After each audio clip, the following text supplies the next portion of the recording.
History remembers wars, presidents, and empires.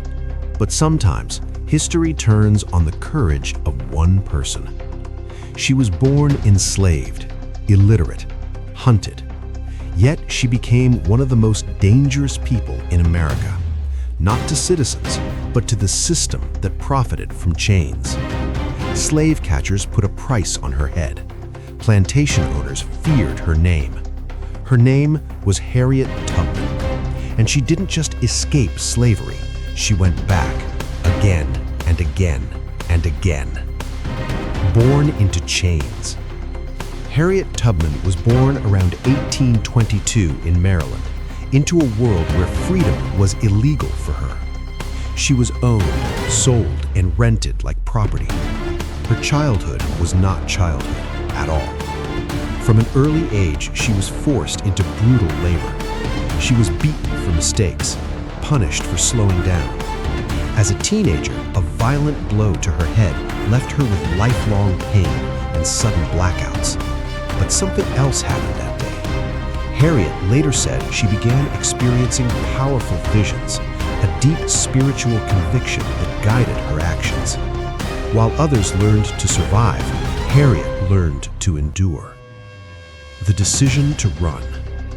By the late 1840s, Harriet knew her owner planned to sell her south, a move that often meant permanent separation from family. So she made the decision that most never dared to make. She would run. In 1849, alone and unarmed, Harriet escaped under cover of night.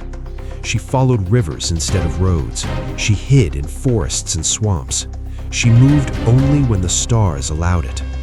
Every step north carried the risk of capture. Every noise could mean death. But when she finally crossed into free territory, Harriet felt something new: freedom. And almost immediately, guilt.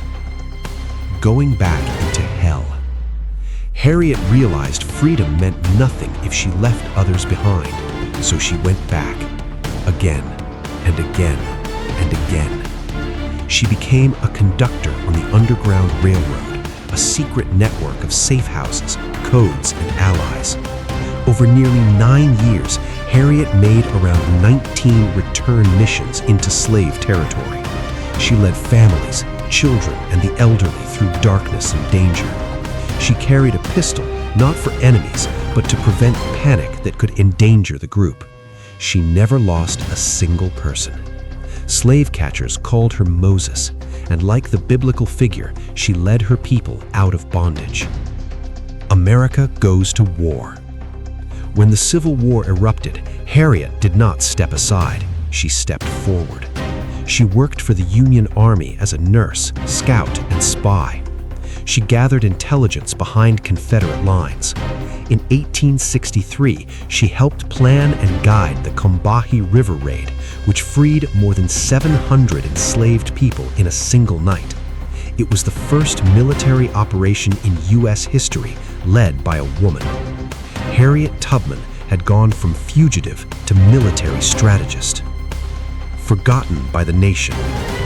After the war, Harriet expected peace. Instead, she found neglect. She lived in poverty for years. The government delayed her military pension. Still, she continued fighting, this time for women's rights and education. She never sought fame. She never asked for praise. She believed the work mattered more than recognition. Legacy. Harriet Tubman died in 1913, but her story didn't end there. She proved that courage does not require power, that resistance does not require armies. She was not born free, she was not protected, yet she changed the direction of a nation. Harriet Tubman did not wait for history to save her. She forced history to listen.